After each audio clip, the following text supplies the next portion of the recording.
Hi, welcome back to another video. രാഹുലാണ്. ACL rehabilitation പ്രോട്ടോക്കോളിനെ പറ്റി പലതവണ നമ്മൾ പറഞ്ഞതാണ് അല്ലേ. അപ്പോൾ ഇന്ന് ACL റീഹാബിലിറ്റേഷൻ പ്രോട്ടോക്കോളിനെ പറ്റി തന്നെയാണ് ഈ ഒരു വീഡിയോയിലും എക്സ്പ്ലെയിൻ ചെയ്തു തരുന്നത്. എങ്ങനെയാണ് ഞങ്ങളുടെ team ACL rehabilitation protocol design ചെയ്തിരിക്കുന്നത്, എങ്ങനെയാണ് ഞങ്ങളുടെ ടീം ഓൺലൈനായിട്ട് ചെയ്യാൻ പറ്റുന്ന ACL റീഹാബിലിറ്റേഷൻ പ്രോട്ടോക്കോൾ ഡിസൈൻ ചെയ്തിരിക്കുന്നത്. ACL റീഹാബിലിറ്റേഷൻ പ്രോട്ടോക്കോൾ മാത്രമല്ല, ലിഗമെന്റ് ഇഞ്ചുറിക്ക് വേണ്ടിയിട്ടുള്ള PCL റീഹാബിലിറ്റേഷൻ പ്രോട്ടോക്കോൾ, അതുപോലെ തന്നെ മെനിസ്കൽ റീഹാബിലിറ്റേഷൻ പ്രോട്ടോക്കോൾ എല്ലാം തന്നെ ഡീറ്റെയിൽ ആയിട്ട് തന്നെ ഈ വീഡിയോയിൽ കംപ്ലീറ്റ് ആയിട്ട് തന്നെ എക്സ്പ്ലെയിൻ ചെയ്ത് തരുന്നതാണ്. ഒരു ACL സർജറിക്ക് ശേഷം കൂടുതലായിട്ടും ഉണ്ടാകുന്ന മിസ്റ്റേക്ക് അവർ തിരഞ്ഞെടുക്കുന്ന റീഹാബ് പ്രോട്ടോക്കോളിലാണ്. ഏതെങ്കിലും തരത്തിൽ മിസ്റ്റേക്ക് സംഭവിച്ചു കഴിഞ്ഞാൽ അവിടെ നിങ്ങളുടെ കംപ്ലീറ്റ് ജേണിയെ ACL സർജറി ചെയ്തുകൊണ്ട് മാത്രമല്ല, ACL സർജറിക്ക് ശേഷമുള്ള കംപ്ലീറ്റ് ജേണി അത് ബാധിക്കും. ACL സർജറി കഴിഞ്ഞ് റീഹാബിലിറ്റേഷൻ പ്രോട്ടോക്കോൾ ചെയ്യുന്ന കുറച്ചെങ്കിലും ആളുകൾ ശ്രദ്ധിക്കാതെ പോകുന്ന കുറച്ച് കാര്യങ്ങളാണ്, അല്ലെങ്കിൽ കോമൺ ആയിട്ട് വരുത്തുന്ന കുറച്ച് മിസ്റ്റേക്സ് ഉണ്ട്. എന്തൊക്കെയാണ് അതെന്ന് നമുക്ക് നോക്കാം. ഒന്നാമതായിട്ട്, പ്രോപ്പറായിട്ടുള്ളൊരു ACL റീഹാബിലിറ്റേഷൻ പ്രോട്ടോക്കോൾ അവർ തിരഞ്ഞെടുക്കുന്നില്ല എന്ന് തന്നെ വേണം പറയാൻ. ഇപ്പോൾ കറൻ്റ്ലി ഫോളോ ചെയ്യുന്നൊരു ട്രെൻഡാണ് ACL സർജറി കഴിഞ്ഞിട്ട് ഒരു ബുക്ക് പ്രോട്ടോക്കോൾ തരിക, ഒരു PDF തരിക. ഇപ്പോൾ എക്സാമ്പിൾ ഉദാഹരണം പറഞ്ഞു കഴിഞ്ഞാൽ ഇതുപോലൊരു പേപ്പർ നിങ്ങൾക്ക് പ്രിൻറ്റ് ചെയ്ത് തരും അല്ലേ. കുറച്ച് പേപ്പർ ഉണ്ടാവും. ആ പേപ്പറിനകത്ത് phase 1, phase 2, phase 3 എന്നൊക്കെ മെൻഷൻ ചെയ്തിട്ടുണ്ടാവും. ഇതിലുണ്ടാവും കുറച്ച് എക്സസൈസ് ചെയ്യണം, ഇന്ന ടൈം തൊട്ട് ഇന്ന ടൈം വരെ ഇന്ന എക്സസൈസ് ചെയ്യണം എന്നൊക്കെ അല്ലേ. അപ്പോൾ മിക്ക ആളുകളും, എന്നെ കോൺടാക്ട് ചെയ്ത മിക്ക ആളുകളിലും ഇങ്ങനെ ഒരു പേപ്പർ അല്ലെങ്കിൽ ഒരു ബുക്ക് പ്രോട്ടോക്കോൾ ഉണ്ടാവും. അപ്പോൾ ഇപ്പോൾ മാറിയിരിക്കുന്നു, കാരണം ACL സർജറിയിൽ വന്നിരിക്കുന്ന ചേഞ്ചസും സർജിക്കൽ ടെക്നിക്കും മാറിയിരിക്കുന്നു, അഡ്വാൻസ് ആയിരിക്കുകയാണ് അല്ലേ. അപ്പോൾ അതുകൊണ്ട് തന്നെ ഈ പറഞ്ഞ ബുക്ക് പ്രോട്ടോക്കോളിൽ പറഞ്ഞിരിക്കുന്ന എല്ലാ കാര്യവും നമുക്ക് ചെയ്യേണ്ട കാര്യമില്ല, ചില കാര്യങ്ങളൊക്കെ ഒഴിവാക്കാം. അതുപോലെ തന്നെ അഡ്വാൻസ് ടെക്നോളജി അനുസരിച്ചിട്ട് പുതിയ സർജിക്കൽ ടെക്നിക്ക് ചെയ്യുന്ന ആളുകൾക്ക് വളരെ സിമ്പിളായിട്ട് തന്നെ ഒരു ആക്സിലറേറ്റഡ് നീ റീഹാബ് പ്രോട്ടോക്കോളൊക്കെ ചെയ്ത് കഴിഞ്ഞാൽ ACL സർജറിക്ക് ശേഷം കോമൺ ആയിട്ടുണ്ടാകുന്ന വളരെ വലിയൊരു ഡിലേ ഒഴിവാക്കിയിട്ട് എത്രയും പെട്ടെന്ന് തന്നെ എല്ലാ ആക്ടിവിറ്റീസിലേക്കും റിട്ടേൺ ചെയ്യാൻ സാധിക്കുന്നതാണ്. ഇനി ഈ ഒരു പോയിന്റിൽ നിങ്ങൾക്ക് മിക്ക ആളുകൾക്കും ഡൗട്ട് ഉണ്ടാവും, ആർക്കൊക്കെയാണ് ഒരു ആക്സിലറേറ്റഡ് നീ റീഹാബ് പ്രോട്ടോക്കോൾ ചെയ്യാൻ സാധിക്കുക എന്നുള്ളത് അല്ലേ. അവിടെ നിങ്ങൾക്ക് ഇഞ്ചുറി ഉണ്ടായിരിക്കുന്ന സ്ട്രക്ചേഴ്സ് എന്തൊക്കെയാണെന്നുള്ളത് നമ്മൾ ആദ്യം തന്നെ മനസ്സിലാക്കേണ്ടതുണ്ട്. കുറച്ച് കാലയളവ് മുമ്പ് വരെ എങ്ങനെയായിരുന്നു, ഒരു ഇഞ്ചുറി ഉണ്ടായി കഴിഞ്ഞ് കഴിഞ്ഞാൽ നിങ്ങൾ ആദ്യം തന്നെ ഹോസ്പിറ്റലിലേക്ക് പോകും, അതിനുശേഷം നിങ്ങളൊരു ഡോക്ടറെ കാണും, ആ ഡോക്ടർ പറയുന്നതനുസരിച്ചുള്ള കാര്യങ്ങൾ നിങ്ങൾ ഫോളോ ചെയ്ത് വരികയായിരുന്നു. ഇപ്പോൾ currently tele health and tele medicines, tele communications ഇങ്ങനെയുള്ള കാര്യങ്ങളെല്ലാം തന്നെ ഡെവലപ്പ് ആയിരിക്കുന്നതുകൊണ്ട് തന്നെ ഇപ്പോൾ എല്ലാവരും ആദ്യമേ കൺസൾട്ട് ചെയ്യുന്ന ഡോക്ടർ യൂട്യൂബാണ്. യൂട്യൂബിൽ സെർച്ച് ചെയ്യും ഒരു ഇഞ്ചുറി ഉണ്ടായിക്കഴിഞ്ഞാൽ എന്ത് ചെയ്യണം അല്ലേ. അവിടെ കുറേയധികം എക്സസൈസ് നിങ്ങൾക്ക് ലഭിക്കും. ACL റീഹാബിലിറ്റേഷൻ പ്രോട്ടോക്കോൾ എന്ന് പറഞ്ഞിട്ടുള്ള വീഡിയോസ് ഉണ്ടാവും, ACL സർജറി കഴിഞ്ഞ് കഴിഞ്ഞാൽ ചെയ്യേണ്ട എക്സസൈസ് എന്തൊക്കെ പറഞ്ഞ വീഡിയോസ് ഉണ്ടാവും. പക്ഷേ നമ്മുടെ ചാനലിൽ ഇതുവരെ നമ്മളങ്ങനെ കോമൺ ആയിട്ട് എല്ലാവർക്കും ചെയ്യാൻ പറ്റുന്ന എക്സസൈസ് ഇതുവരെ അപ്ലോഡ് ചെയ്തിട്ടില്ല. അതിനെന്താണ് കാരണം എന്നുള്ളത് നിങ്ങൾക്ക് ഈ ഒരു വീഡിയോ കംപ്ലീറ്റ് ആയിട്ട് കണ്ടു കഴിയുമ്പോൾ മനസ്സിലാവും. ഇപ്പോൾ എൻ്റെ കയ്യിലുള്ളത് ഒരു ACL റീഹാബിലിറ്റേഷൻ്റെ phase 1 പ്രോട്ടോക്കോളാണ്. അപ്പോൾ ഇപ്പോൾ ഈ phase 1 പ്രോട്ടോക്കോൾ എന്താണെന്ന് വെച്ച് കഴിഞ്ഞാൽ ഇതൊരു ചെക്ക് ലിസ്റ്റാണ്. എന്താണ് ചെക്ക് ലിസ്റ്റ്? നമ്മളൊരു ACL rehabilitation phase 1 protocol complete ചെയ്ത് കഴിയുമ്പോൾ നമ്മുടെ ടീം ഉറപ്പുവരുത്തുന്നത് നിങ്ങൾ ഈ പറഞ്ഞ കാര്യങ്ങളൊക്കെ ചെയ്തിട്ടുണ്ടോ, നിങ്ങളുടെ മുട്ടിൽ സ്കിൽസ് ഒക്കെ ഉണ്ടോ എന്ന് ചെക്ക് ചെയ്യുന്നത് ഈ ഒരു ചെക്ക് ലിസ്റ്റ് വെച്ചിട്ടാണ്. അപ്പോൾ ഞാൻ ഈ കാണിക്കുന്നത് ഇത് phase 1ൻ്റെ ചെക്ക് ലിസ്റ്റാണ്. അപ്പോൾ ഓരോ പേഷ്യൻറ്റ് നമ്മുടെ അടുക്ക് വരുമ്പോഴും നമ്മുടെ ഈ ചെക്ക് ലിസ്റ്റ് ഉണ്ടാവും. അപ്പോൾ ഈ ചെക്ക് ലിസ്റ്റിനകത്ത് കുറേയധികം ക്വസ്റ്റ്യൻസ് ഉണ്ട്. അപ്പോൾ നിയർലി എത്ര ക്വസ്റ്റ്യൻസ് ഉണ്ട്? തുടക്കത്തിൽ first page to second page മുഴുവൻ ഒരു 12 ക്വസ്റ്റ്യൻസ് ഉണ്ട്. ഫസ്റ്റ് ഈ ക്വസ്റ്റ്യൻസിൻ്റെ ഉത്തരങ്ങൾ നിങ്ങൾക്ക് നമ്മൾ ഫില്ല് ചെയ്യാൻ തരും. അങ്ങനെ ഫില്ല് ചെയ്ത് തരുമ്പോൾ ഇതിനകത്ത് എന്താണ് ആദ്യമേ ഉള്ളത്, നിങ്ങൾ phase 1 റീഹാബിലിറ്റേഷൻ പ്രോട്ടോക്കോൾ കംപ്ലീറ്റ് ചെയ്തോ, അതുപോലെ തന്നെ അടുത്തത് നിങ്ങൾക്ക് പ്രോപ്പറായിട്ട് നീ റേഞ്ച് ഓഫ് മോഷൻ അച്ചീവ് ചെയ്യാൻ സാധിച്ചിട്ടുണ്ടോ, നിങ്ങൾക്ക് പെയിൻ ഉണ്ടോ, പെയിൻ ഉണ്ടെങ്കിൽ അതിൻ്റെ സ്കെയിൽ എത്രയാണ്, ഇങ്ങനെ കുറേയധികം ക്വസ്റ്റ്യൻസ് വരുന്നുണ്ട്. ഈ ക്വസ്റ്റ്യൻസിന് എല്ലാത്തിനും ഉത്തരങ്ങൾ താങ്കൾ തരുമ്പോൾ നിങ്ങൾക്ക് ഇവിടെ ഒരു സ്കോർ വരും. ഈ സ്കോർ അനുസരിച്ചിട്ടാണ് നമ്മൾ പിന്നീട് മൂവ് ചെയ്യുക. അതായത് ഏത് പ്രോട്ടോക്കോൾ നിങ്ങൾക്ക് വേണം, ഏത് സ്റ്റേജിലാണ് നിങ്ങളുടെ മുട്ട് നിൽക്കുന്നത് എന്നുള്ളത് നമ്മൾ ആദ്യമേ തന്നെ റിട്ടേൺ ആയിട്ട് റെക്കോർഡിക്കലായിട്ട് നമ്മളിത് ഫയൽ ചെയ്യും. ഇനി ഇതിന് ശേഷമാണ് നമ്മൾ എക്സാമിനേഷനിലേക്ക് പോവുക. അപ്പോൾ ആ ഒരു റിട്ടേൺ ആയിട്ട് നമുക്ക് ആദ്യമേ തന്നെ കുറച്ച് കാര്യങ്ങൾ കിട്ടി.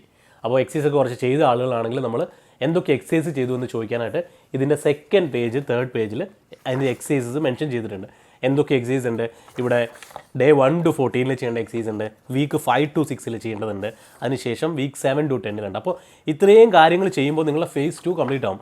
അപ്പോൾ phase 2 അല്ലെങ്കിൽ phase 1 ഈ പറഞ്ഞ കാര്യങ്ങൾക്ക് എല്ലാത്തിനും phase 1-നൊരു ചെക്ക് ലിസ്റ്റ് ഉണ്ട്, phase 2-നൊരു ചെക്ക് ലിസ്റ്റ് ഉണ്ട്, phase 3-നൊരു ചെക്ക് ലിസ്റ്റ് ഉണ്ട്. അപ്പോൾ ഓരോ ചെക്ക് ലിസ്റ്റ് നമ്മൾ ചെക്ക് ചെയ്തതിന് ശേഷമാണ് നമ്മളൊരു പേഷ്യൻറ്റിന് എന്ത് പ്രോട്ടോക്കോൾ വേണം, എന്ത് എക്സസൈസ് വേണമെന്ന് തീരുമാനിക്കുക. ഇനി ഈ ചെക്ക് ലിസ്റ്റ് എങ്ങനെയാണ് പ്രിപ്പയർ ചെയ്തിരിക്കുന്നത് അറിയണ്ടേ? നമ്മളുടെ ടീം ഇവിടെ ഒരു ചെറിയ റിസർച്ച് നടത്തിക്കൊണ്ടിരിക്കുകയാണ്. എന്താണ്, ACL ലിഗമെൻറ്റ് ഇഞ്ചുറി ഉണ്ടായി കഴിഞ്ഞ് കഴിഞ്ഞാൽ, റപ്ചർ ആയി കഴിഞ്ഞ് കഴിഞ്ഞാൽ സർജറി ഇല്ലാതെ ഇതിനെ എങ്ങനെ മാക്സിമം ഹീൽ ചെയ്യാൻ സാധിക്കും, സെക്കൻഡറി കോംപ്ലിക്കേഷൻസ് മാക്സിമം എങ്ങനെ ഒഴിവാക്കാൻ സാധിക്കും. അപ്പോൾ നിങ്ങളിപ്പോൾ ഈ കാണുന്നത് ligament healing after anterior cruciate ligament rupture and important new patient pathway എന്നുള്ളൊരു സ്റ്റഡിയാണ്. ഇതൊരു ജേർണൽ പ്രസൻറ്റേഷനാണ്. ഇത് പബ്ലിഷ് ചെയ്തിരിക്കുന്നത് 2023 അത് റീസെൻറ്റ് റിസർച്ച് തന്നെയാണ്. ഓക്കെ, അപ്പോൾ ഇതിൽ കുറച്ച് കാര്യങ്ങൾ പറയുന്നുണ്ട്. അപ്പോൾ അതിൽ ഞാൻ ഹൈലൈറ്റ് ആയിട്ടുള്ള കാര്യങ്ങൾ ജസ്റ്റ് ഒന്ന് എക്സ്പ്ലെയിൻ ചെയ്യാം. ഓക്കെ, അപ്പോൾ ഇവിടെ പറയുന്നത് ഒരു ACL ലിഗമെൻറ്റ് റപ്ചർ ആയി കഴിഞ്ഞ് കഴിഞ്ഞാൽ ഒരു പക്ഷേ അത് ഹീൽ ആവുന്നത് ഓട്ടോമാറ്റിക്കായിട്ട് നമ്മൾ കൺസർവേറ്റീവ്ലി ഹീൽ ആകുമ്പോൾ ഒരു പക്ഷേ അതിൻ്റെ പ്രോപ്പർ അറ്റാച്ച്മെൻറ്റിലേക്ക് തന്നെ ഹീൽ ആവണം എന്നൊന്നും നമുക്ക് പറയാൻ പറ്റില്ല. ഹീൽ ആകുക എന്ന് പറയുമ്പോൾ അവിടെ പറയുന്നത് ടിഷ്യൂവിൻ്റെ സ്കാറിംഗ് ആണ്, അതായത് ഒരു സ്കാർ ഫോർമേഷനാണ്, ലിഗമെൻറ്റൈസേഷൻ എന്ന് വേണമെങ്കിൽ പറയാം. അപ്പോൾ അങ്ങനെ അത് ഒരു പ്രധാനപ്പെട്ട കാര്യമാണ്. അത് കൂടാതെ ACL may be depend on the rupture's location and conservation of the sheath of the ACL. Okay, അപ്പോൾ ACLൻ്റെ ഷീത്തും അതുപോലെ തന്നെ ഇതിൻ്റെ റപ്ചറിൻ്റെ ലൊക്കേഷനും അനുസരിച്ച് ചെറിയ ഹീലിങ്ങിനെ അത് ബാധിക്കാം. ലൊക്കേഷൻ അനുസരിച്ച് ഹീലിങ്ങിനുള്ള ചാൻസസ് കൂടാം അല്ലെങ്കിൽ കുറയാം. അതുപോലെ തന്നെ proximal ruptures having more chance to heal than distal ruptures. അപ്പോൾ കുറച്ചുകൂടി ജോയിൻറ്റിന് അടുത്തേക്കുള്ള ചെറിയ ചെറിയ റപ്ചേഴ്സ് ആണെങ്കിൽ ഡിസ്റ്റൽ റപ്ചേഴ്സിനെക്കാട്ടിലും കൂടുതലായിട്ട് പ്രോക്സിമൽ റപ്ചേഴ്സ് ആയിരിക്കും കുറച്ച് ഹീൽ ആവാനായിട്ട് ഏറ്റവും കൂടുതൽ ചാൻസ്. അടുത്തത് ഇവിടെ പറയുന്നൊരു പ്രത്യേകിച്ചൊരു കാര്യമുണ്ട്. Another important factor observed by the authors was that in many included studies rehabilitation protocols were not detailed. Yes, ഇതൊരു പ്രത്യേക പോയിൻ്റാണ്. പല സ്റ്റഡീസിലും റീഹാബിലിറ്റേഷൻ പ്രോട്ടോകോൾ എന്താണെന്നുള്ളത് ഡീറ്റെയിൽ ചെയ്തിട്ടില്ല എന്നാണ് പറയുന്നത്. Rehabilitation protocol are different and have the potential to alter the outcomes between groups in studies. അപ്പോൾ റീഹാബിലിറ്റേഷൻ പ്രോട്ടോകോളിന് ഇതിൻ്റെ ഔട്ട്കംസിനെ ആൾട്ടർ ചെയ്യാനുള്ള കപ്പാസിറ്റീസ് ഉണ്ടെന്ന് ഇതിനകത്ത് പറയുന്നുണ്ട്. അപ്പോൾ എന്താണെന്ന് വെച്ച് കഴിഞ്ഞാൽ നമ്മളിവിടെ റീഹാബിലിറ്റേഷൻ പ്രോട്ടോക്കോളിനെ ഒരിക്കലും ജനറലൈസ് ചെയ്ത് കാണരുത് എന്നുള്ളതാണ് ഇതിന് വളരെ വ്യക്തമായിരിക്കുന്ന ഒരു പോയിന്റ്. കാരണം ഇവിടെ നമ്മൾ റീഹാബിലിറ്റേഷൻ പ്രോട്ടോക്കോളിനെ കോമൺ ആയിട്ട് കണ്ടു കഴിഞ്ഞ് കഴിഞ്ഞാൽ 10 പേരെടുത്തു കഴിഞ്ഞാൽ 2 പേർക്ക് യൂസ് ഉണ്ടാവും, 8 പേർക്ക് യൂസ് ഉണ്ടാവില്ല. അപ്പം ചില ആളുകൾക്ക് അതാണ് നിങ്ങൾ കേട്ടിട്ടുണ്ടാവും അല്ലേ, എൻ്റെ കൂടെയുള്ള ഒരാൾ ഈ ഒരു സ്റ്റേജ് ആയപ്പോൾ നടക്കാൻ തുടങ്ങി പക്ഷേ എനിക്ക് പറ്റുന്നില്ല, എൻ്റെ കൂടെ തന്നെ സർജറി ചെയ്ത ആൾക്ക് ഫുൾ റേഞ്ച് ഓഫ് മോഷൻ വന്നു പക്ഷേ എനിക്ക് പറ്റുന്നില്ല അല്ലേ. അങ്ങനെ പലതായിട്ടുള്ള പല കമൻറ്റ്സ് നിങ്ങൾക്ക് കിട്ടിയിട്ടുണ്ടാവും അല്ലേ. അപ്പോൾ ഇതിൻ്റെ റീസൺ ഇതാണ്, നിങ്ങളെല്ലാവരും ഒരേ ടൈപ്പ് പ്രോട്ടോക്കോൾ ഫോളോ ചെയ്യുകയാണെങ്കിൽ ഇതിൻ്റെ ഔട്ട്കം എന്ന് പറയുന്നത് പല ആളുകൾക്ക് ഉണ്ടായിരിക്കുന്ന ഇഞ്ചുറി അനുസരിച്ചിട്ടും അവരുടെ ഹെൽത്ത് കണ്ടീഷൻ അനുസരിച്ചിട്ടും അവർക്ക് ചെയ്തിരിക്കുന്ന സർജിക്കൽ കണ്ടീഷൻ അനുസരിച്ചിട്ടും ഡിഫറെൻ്റ് ആവും. അപ്പോൾ ഇത് നിങ്ങൾ ഇമ്പോർട്ടൻ്റ് ആയിട്ട് മനസ്സിലാക്കി വെക്കുക.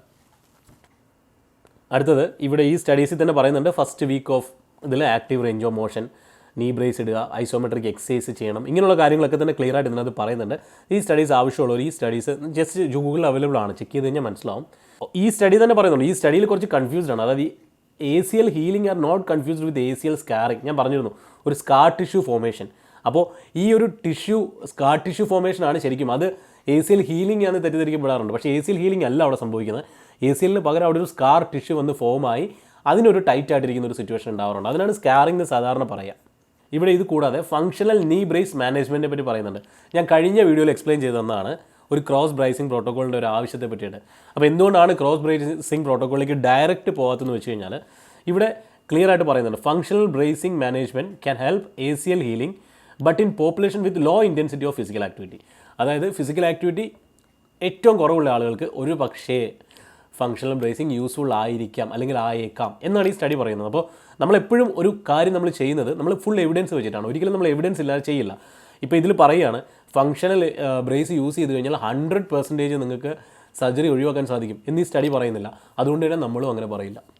ഈ സ്റ്റഡി എന്നല്ല വേറെ ഒരു സ്റ്റഡീസും അങ്ങനെ പറയുന്നില്ല. ഇവിടെ നമ്മൾ ഫേസ് ചെയ്ത ഈ പ്രോബ്ലം എന്ന് വെച്ച് കഴിഞ്ഞാൽ നമുക്ക് ഇപ്പോൾ ഫങ്ഷണൽ ബ്രേസ് അപ്ലൈ ചെയ്തതിന് പ്രശ്നമൊന്നുമില്ല. പക്ഷേ ഇവിടെ നമ്മൾ ഫേസ് ചെയ്യുന്നത് അല്ലെങ്കിൽ ഞങ്ങളെ ക്വസ്റ്റ്യൻ മാർക്കിലേക്ക് എത്തിക്കുന്നത് ഞങ്ങളെ കൂടുതൽ ചിന്തിപ്പിക്കുന്ന ഒരു പ്രശ്നമാണ്.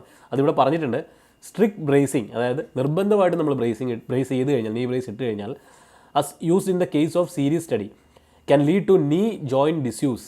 അതായത് നീ ജോയിൻറ്റിൻ്റെ ഓവറോൾ ഫംഗ്ഷനെ ചിലപ്പോൾ ഒരു പക്ഷേ അത് ബാധിച്ചേക്കാം. കാരണം നമ്മൾ ഈ ക്രോസ് ബ്രേസിംഗ് പ്രോട്ടോക്കോളിൽ നീ ബ്രേസ് ഇടുമ്പോൾ ഉദാഹരണത്തിന് 90 ഡിഗ്രിയിൽ നീ ലോക്ക് ചെയ്ത് വെക്കേണ്ടി വരാറുണ്ട് കുറച്ച് നാളുകളേക്ക്. അങ്ങനെ വരുമ്പോൾ നീ ഡിസ്യൂസ് അല്ലെങ്കിൽ നീ എബിലിറ്റി, ആ മുട്ടിൻ്റെ ഓവറോൾ എബിലിറ്റി നഷ്ടപ്പെടും. ഇത് തന്നെയാണ് പറയുന്നത്, which may alter muscle activation, spinal excitability and intracortical inhibition. അപ്പോൾ the role of functional bracing on the postural control is not clear either. അപ്പോൾ ഇവിടെ ഈ ഫങ്ഷണൽ ബ്രേസ് ഇടുമ്പോൾ ഇത് പല രീതിയിലുള്ള മസിൽസിനെയും അതുപോലെ തന്നെ മുട്ടിൻ്റെ ഓവറോൾ ഫംഗ്ഷനെയും ബാധിക്കുമെന്ന് പറയുന്നുണ്ട്. അതുകൂടാതെ ഇതിൻ്റെ പോസ്റ്ററിൽ ഉണ്ടാകുന്ന ചേഞ്ചസിനെ പറ്റിയും ഡിസ്കസ് ചെയ്യണം. അതായത് പോസ്റ്ററിൽ വരെ ഉണ്ടാകാനുള്ള പ്രശ്നങ്ങൾ ഒരുപക്ഷെ ബ്രേസ് കണ്ടിന്യൂസ് ആയിട്ട് ഇടുന്നതുകൊണ്ട് പോസ്റ്ററിൽ വരെ അതിൻ്റെ എഫക്റ്റ് ഉണ്ടാവാം എന്നുള്ളതാണ് ഈ ഒരു സ്റ്റഡീസിൽ ക്ലിയർ ആയിട്ട് പറയുന്നത്. ഇവിടെ ആക്ച്വലി ഇവിടെ ഈ ഒരു സ്റ്റഡിയുടെ കൺക്ലൂഷൻ പറയുന്നത് different options to treat patient with an ACL rupture exist. കുറേയധികം ഓപ്ഷൻസ് അവൈലബിൾ ആണ്. Non surgical options may not be suitable to every patient. അതായത് നോൺ സർജിക്കൽ, അതായത് സർജറി ഒഴിവാക്കേണ്ട പ്രോട്ടോകോൾ എല്ലാവരിലും ഒരുപോലെ സ്യൂട്ട് ആവില്ല. And should be taken with extreme caution and truthfully discuss with the patient and within the medical team.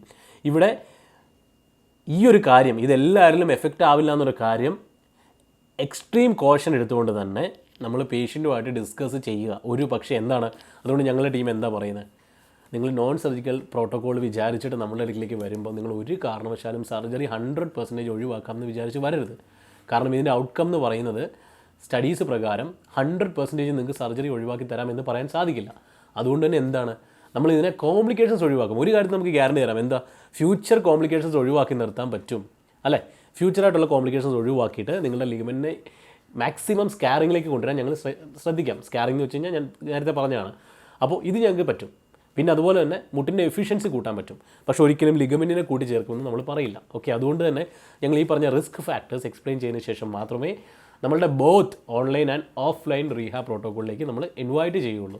എന്തുകൊണ്ടാണ് online and offline എന്ന് പറഞ്ഞു കഴിഞ്ഞാൽ നമ്മളുടെ സെൻറ്ററിൽ വൈപ്പ് ഫിസിയോതെറാപ്പി സെൻറ്ററിൽ നമ്മൾ ഓഫ്ലൈൻ പ്രോട്ടോക്കോൾ നമ്മൾ ചെയ്യുന്നുണ്ട്. ഓഫ്ലൈൻ പ്രോട്ടോക്കോൾ എന്ന് വെച്ച് കഴിഞ്ഞാൽ നിങ്ങൾക്ക് ACL ഇഞ്ചുറി ഉണ്ടായി കഴിഞ്ഞ ആ ടൈം തൊട്ട് നിങ്ങൾ നമ്മുടെ മെമ്പർ ആവുകയാണെങ്കിൽ നിങ്ങളുടെ ഇനീഷ്യൽ ടൈം തൊട്ട് നമ്മൾ ഫോളോ അപ്പ് ചെയ്യും, അസസ് ചെയ്യും. ഇങ്ങനെ അസസ് ചെയ്തതിന് ശേഷം നിങ്ങൾക്ക് ഏതൊക്കെ സ്റ്റേജിൽ ഇപ്പോൾ നോൺ സർജിക്കൽ പ്രോട്ടോക്കോളാണ് ഞങ്ങൾ സജസ്റ്റ് ചെയ്യുന്നതെങ്കിൽ ഞങ്ങൾ നോൺ സർജിക്കൽ പ്രോട്ടോക്കോൾ സജസ്റ്റ് ചെയ്തിട്ട് നിങ്ങളുടെ മുട്ടിനെ കപ്പാസിറ്റി റീഗെയിൻ ചെയ്ത് റേഞ്ച് ഓഫ് മോഷൻ റീഗെയിൻ ചെയ്ത് നിങ്ങളുടെ മുട്ടിനെ പെർഫെക്റ്റ് ആക്കും. ഇങ്ങനെ പെർഫെക്റ്റ് ആക്കിയതിന് ശേഷം നിങ്ങൾക്ക് ലിഗമെൻറ്റിന് ഇൻസ്റ്റെബിലിറ്റി ഉണ്ടെങ്കിൽ, കാരണം ലിഗമെൻറ്റ് ഇൻസ്റ്റെബിലിറ്റി എന്താണ്, ലിഗമെൻറ്റ് പൊട്ടിക്കഴിഞ്ഞ് കഴിഞ്ഞാൽ അവിടെ സ്റ്റെബിലിറ്റി ഉണ്ടാവില്ല അല്ലേ. അങ്ങനെ ലിഗമെൻറ്റ് ഇൻസ്റ്റെബിലിറ്റി അവിടെ ഉണ്ടെങ്കിൽ നമ്മൾ സർജിക്കൽ റിപ്പയർ തന്നെ ചെയ്യാൻ പറയും.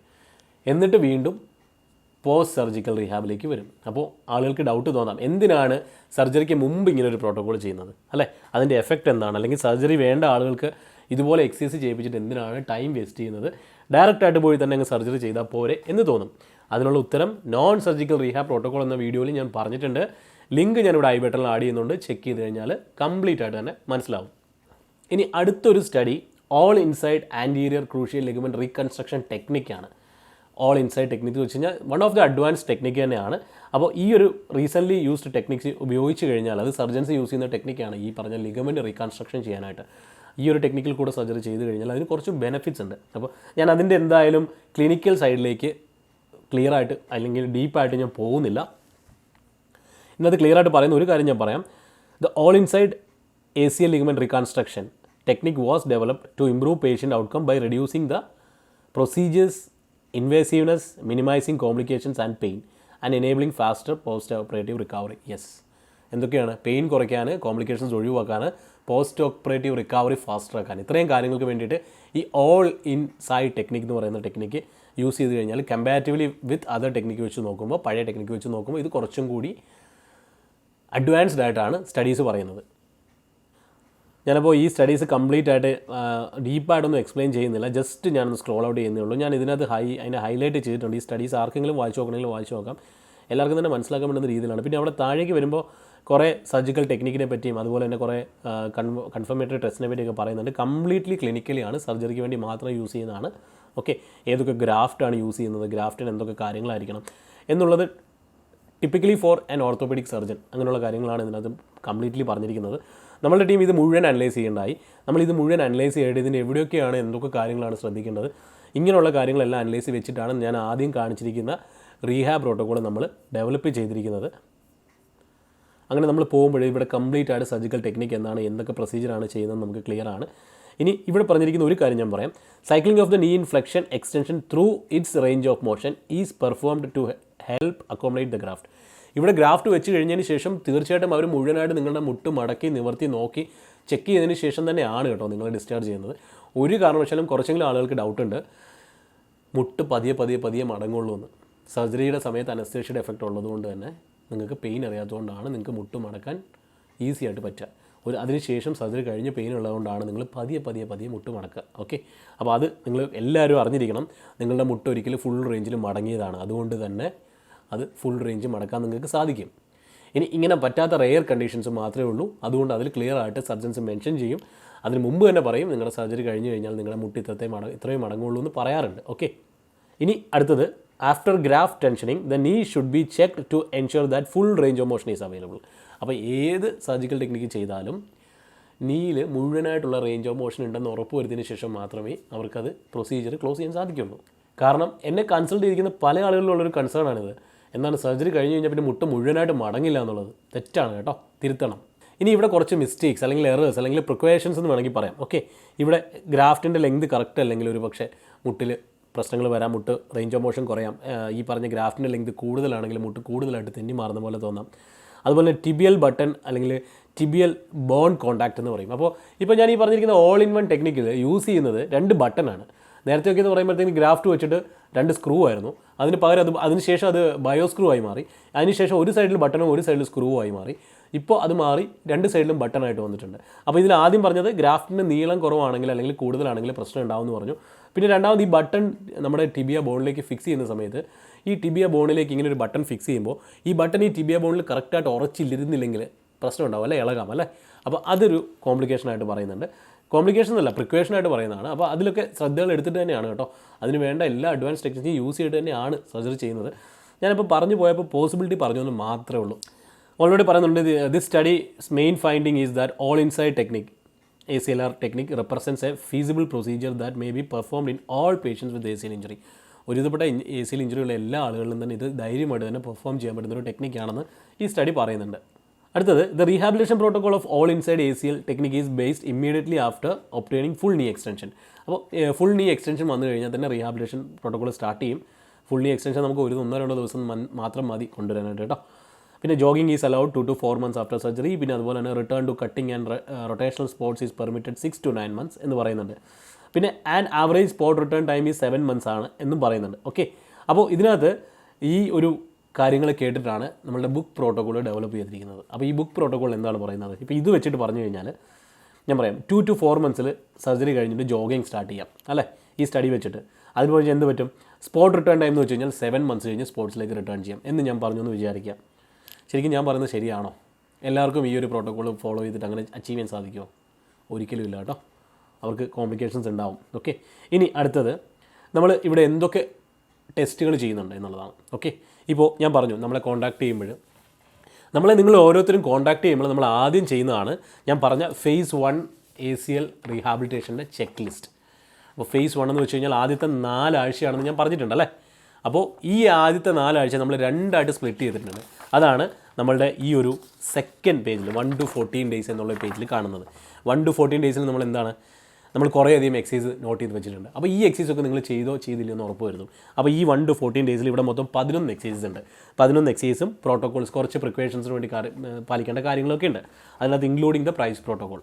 അപ്പോൾ ഇതൊക്കെ നിങ്ങൾ ചെയ്തിട്ടുണ്ടെങ്കിൽ 1 to 14 days നിങ്ങൾ ചെയ്യേണ്ട കാര്യങ്ങളെല്ലാം തന്നെ ചെയ്തിട്ടുണ്ട്. അപ്പോൾ 15 days നിങ്ങൾക്ക് ഈ പറഞ്ഞ കോംപ്ലിക്കേഷൻസ് ഒന്നും ഉണ്ടാവില്ല എന്ന് ഞങ്ങൾ ഉറപ്പ് വരുത്തും. ഇതിന് ശേഷം നമ്മൾ 2 to 4 weeksലേക്ക് കടക്കും. 2 to 4 weeks എന്ന് വെച്ചാൽ 4 weeksലാണ് നമ്മുടെ phase 1 കംപ്ലീറ്റ് ആവുന്നത്. അപ്പോൾ ഇവിടെ ടോട്ടൽ ഫേസിൽ, അതായത് ഞാനിപ്പോൾ പറഞ്ഞിരിക്കുന്ന കംപ്ലീറ്റ് phase 1 മൊത്തം നമുക്ക് 22 സെറ്റ് ഓഫ് എക്സസൈസസ് ഉണ്ട്. ഇത്രയും എക്സസൈസ് കംപ്ലീറ്റ് ചെയ്താൽ മാത്രമേ നിങ്ങൾ ഈ ഒരു ഫേസ് പാസ്സാവുള്ളൂ. ഇനി നമ്മൾ ഇവാലുവേഷൻ ചെയ്യുന്ന സമയത്ത് ഏതെങ്കിലും ബുദ്ധിമുട്ടുകളുണ്ടെങ്കിൽ, അതായത് ഞാനതൊന്ന് ക്ലിയർ ആക്കി തരാം. ഇവാലുവേഷൻ എന്ന് വെച്ച് കഴിഞ്ഞാൽ നമ്മൾ ഇൻ്റർനാഷണൽ സ്റ്റാൻഡേർഡ് സ്കെയിൽസ് യൂസ് ചെയ്തിട്ട് തന്നെയാണ് നമ്മൾ ചെയ്യുക. ഓക്കെ, IKDC സ്കോർ എന്ന് പറയും. ഈ IKDCയുടെ ഒരു ക്വസ്റ്റനെയർ ഉണ്ട്, നീ മുട്ടിൻ്റെ എഫിഷ്യൻസി ചെക്ക് ചെയ്യുന്നതാണ്. അപ്പോൾ ഈ IKDC സ്കോർ വെച്ചിട്ട് നമ്മൾ ക്വസ്റ്റനെയർസ് വെച്ചിട്ട് ചോദിച്ചിട്ട് നമ്മൾ അതിന് സ്കോർ ചെയ്തിട്ട് അതിന് എത്ര പോയിൻ്റ് ഉണ്ടെന്ന് ഫയൽ ചെയ്യും. അതുപോലെ തന്നെ ലൈഷ് ഓം സ്കോർ എന്ന് വെച്ചിട്ട് സ്കോർ ഉണ്ട്. അതുപോലെ തന്നെ ടെക്നർ ആക്ടിവിറ്റി സ്കെയിലുണ്ട്. അപ്പോൾ ഈ പറഞ്ഞ 3 സ്കെയിലും നമ്മൾ യൂസ് ചെയ്തിട്ട് നിങ്ങളുടെ മുട്ടിൻ്റെ കംപ്ലീറ്റ് A to Z കാര്യങ്ങൾ അതിനകത്ത് മനസ്സിലാക്കിയതിന് ശേഷം മാത്രമേ നമ്മൾ ഏത് പ്രോട്ടോക്കോൾ വേണം, പ്രോട്ടോക്കോളിൽ എന്തൊക്കെ ചേഞ്ചസ് വരുത്തണം എന്ന് തീരുമാനിക്കാൻ പറ്റുള്ളൂ.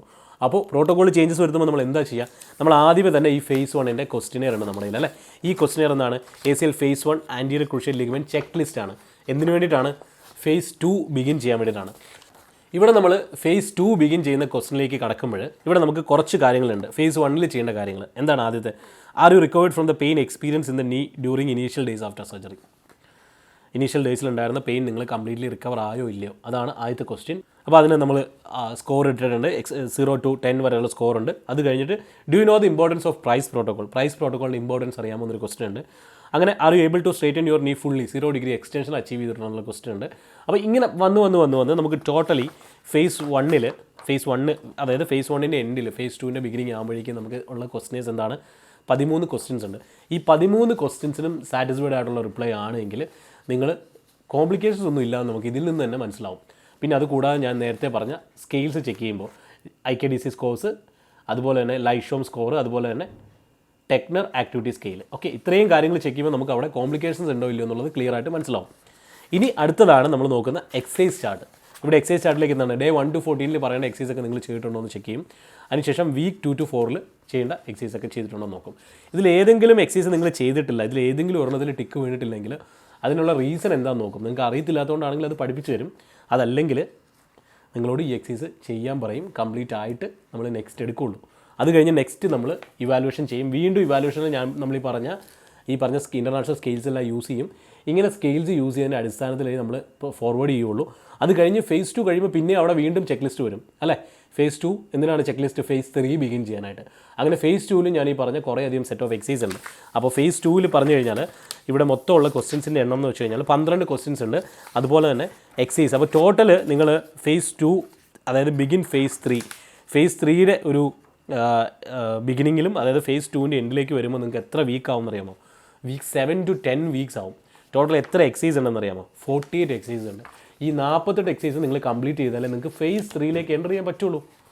അങ്ങനെ നിങ്ങൾ എൻ്റർ ചെയ്തിട്ടേ കാര്യമുള്ളൂ. അല്ലാണ്ട് ഫേസ് 3ലേക്ക് എൻ്റർ ചെയ്യുന്ന സമയത്താണ് നമ്മൾ കൂടുതലായിട്ട് റണ്ണിങ്ങും ജോഗിങ്ങും ഒക്കെ എക്സസൈസ് ആയിട്ട് ചെയ്ത് തുടങ്ങുന്നത്. നമ്മൾ ഫേസ് 2ൻ്റെ എൻഡിൽ നമ്മൾ കുറേ റണ്ണിങ്ങും ജോഗിങ്ങും ഒക്കെ ചെയ്ത് നോക്കും ടെസ്റ്റിന് വേണ്ടിയിട്ട്.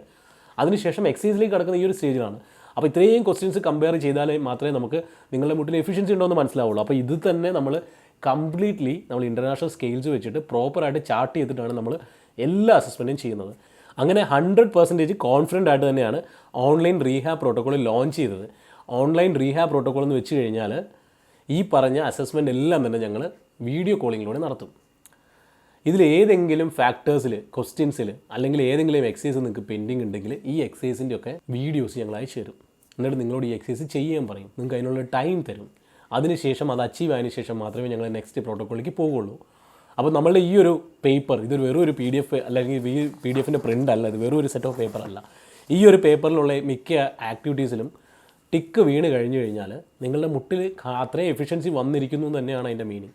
ഓക്കെ, അപ്പോൾ ഇത് കംപ്ലീറ്റ്ലി ചാർട്ടഡാണ്. അപ്പോൾ ഇങ്ങനെയാണ് നമ്മുടെ റീഹാബ് പ്രോട്ടോക്കോൾ നമ്മൾ ഡിസൈൻ ചെയ്തിട്ട് നമ്മൾ മുമ്പോട്ട് പോകുന്നത്. ഇനി ഈ റീഹാബ് പ്രോട്ടോക്കോൾ ചെയ്യുന്നതുകൊണ്ടുള്ള ഏറ്റവും വലിയ ഗുണം എന്ന് വെച്ച് കഴിഞ്ഞാൽ നിങ്ങൾക്ക് ഫ്രീക്വൻ്റ് ആയിട്ട് ഫിസിയോതെറാപ്പി കൺസൾട്ടേഷൻ അല്ലെങ്കിൽ വിസിറ്റ്സ് വേണ്ട എന്നുള്ളതാണ്. സ്പോർട്സിലേക്ക് താല്പര്യമുള്ള ആളുകൾക്കൊക്കെ ഇവിടെ നമ്മൾ പറഞ്ഞില്ലേ 7 months സ്പോർട്സിലേക്ക് റിട്ടേൺ ചെയ്യാമെന്ന്. ഈ ഒരു പ്രോട്ടോക്കോൾ ഒന്നും ചെയ്യാതെ, ഇത്ര എക്സസൈസ് ഒന്നും ചെയ്യാതിരിക്കുന്ന ആളുകൾക്ക് 7 months റിട്ടേൺ ചെയ്യാൻ പറ്റുമോ? പറ്റില്ല കേട്ടോ. അപ്പോൾ അവർക്ക് ഈ പറഞ്ഞ കാര്യങ്ങളെല്ലാം തന്നെ അതിനകത്ത് വേണം. ഇനി ആരും തന്നെ എന്നോട് ചോദിക്കരുത് ഈ പ്രോട്ടോക്കോളൊക്കെ ഒന്ന് അയച്ചു തരാമെന്ന്. കാരണം എന്താണെന്ന് വെച്ച് കഴിഞ്ഞാൽ ഇത് ഞാൻ നിങ്ങൾക്ക് അയച്ചു തന്നു കഴിഞ്ഞാൽ നിങ്ങൾക്ക് ചെയ്യേണ്ട ആക്ടിവിറ്റി ഇത് തന്നെ ആയിരിക്കില്ല. ഞാൻ ആദ്യമേ പറഞ്ഞിരുന്നു 48 എക്സസൈസ് ഉണ്ടെന്നല്ലേ, 48 എക്സസൈസ് ഉണ്ടെന്ന് ഞാൻ ആദ്യം തന്നെ പറഞ്ഞിരുന്നു അല്ലേ. അപ്പോൾ ഈ 48 എക്സസൈസ് നിങ്ങൾക്ക് എല്ലാവർക്കും ചെയ്യാൻ പറ്റില്ല. ഇതിനകത്ത് ഒഴിവാക്കേണ്ട ചില ആളുകൾക്ക് ചില എക്സസൈസ് ഒഴിവാക്കേണ്ടതുണ്ട്. കാരണം ഓവർ സ്ട്രെയിൻ ഒഴിവാക്കാനായിട്ട് മെനിസ്കസിന് കോംപ്ലിക്കേഷൻ ഉള്ള ആളുകൾക്ക് അതും ചെയ്യേണ്ടതുണ്ട്. അപ്പോൾ അതുകൊണ്ട് ക്ലിയർ ആയിട്ട് ഞാൻ പറയുകയാണ്, ഈ എക്സസൈസ് നമ്മൾ കസ്റ്റമൈസ് ചെയ്തിരിക്കുകയാണ്. ഇൻഡിവിജ്വലി ചെയ്തിരിക്കുന്ന സർജിക്കൽ ടെക്നിക്സ് അനുസരിച്ചിട്ടും ഇഞ്ചുറി അനുസരിച്ചിട്ടും ആൾക്കാരുടെ നീഡ് അനുസരിച്ചിട്ടും അത് പ്രത്യേകം വലിയൊരു കാര്യമാണ്. അവരുടെ നീഡ്സ് എന്തൊക്കെയാണ് ലൈഫിൽ ഇനി അങ്ങോട്ട് എന്നുള്ളതൊക്കെ നോക്കിയിട്ട് കസ്റ്റമൈസ് ചെയ്തതിന് ശേഷം മാത്രം നമ്മൾ തയ്യാറാക്കിയ പ്രോട്ടോക്കോളായിരിക്കും ആളുകളിലേക്ക് എത്തിക്കുക. അപ്പോൾ നിങ്ങൾക്ക് ഈ ഒരു ഡൗട്ട് മാറിയെന്ന് വിചാരിക്കുന്നു. ഓൺലൈൻ റീഹാബ് പ്രോട്ടോക്കോൾ ചെയ്ത് കഴിഞ്ഞാൽ സാധാരണ റീഹാബ് പ്രോട്ടോക്കോൾ പോലെ തന്നെ എഫക്റ്റ് ഉണ്ടാവുമെന്ന് ചോദിച്ച ആളുകളോട് പറയാനുള്ളത് യെസ്, തീർച്ചയായിട്ടും. അപ്പോൾ തീർച്ചയായിട്ടും തുടർന്ന് ഡൗട്ടുള്ള ആളുകൾ കോൺടാക്ട് ചെയ്യുക. കോൺടാക്ട് ചെയ്ത് കഴിഞ്ഞാൽ ഇതിൻ്റെ ഫുൾ വിവരം നിങ്ങൾക്ക് PDF ആയിട്ട് തന്നെ കിട്ടുന്നതായിരിക്കും. അപ്പോൾ അതനുസരിച്ചുള്ള നിങ്ങൾക്ക് റീഹാബ് പ്രോട്ടോക്കോൾ നിങ്ങളുടെ വീടുകളിൽ തന്നെ ഇരുന്ന് നിങ്ങൾക്ക് ഇത് പ്ലാൻ ചെയ്യാവുന്നതാണ്. തുടർന്നും എന്തെങ്കിലും ഡൗട്ട് ഉണ്ടെങ്കിൽ കോൺടാക്ട് ചെയ്യുക, മെസ്സേജ് ചെയ്യുക, അല്ലെങ്കിൽ കമൻറ്റ് ചെയ്യുക. തീർച്ചയായിട്ടും നിങ്ങളുടെ കമൻസിനും മെസ്സേജിനും ഒക്കെ റിപ്ലൈ കിട്ടുന്നതായിരിക്കും. അപ്പോൾ ദിസ് ഈസ് രാഹുൽ. നമുക്ക് പുതിയൊരു വീഡിയോയിൽ വീണ്ടും കാണാം. അതുവരെ ബൈ ബൈ.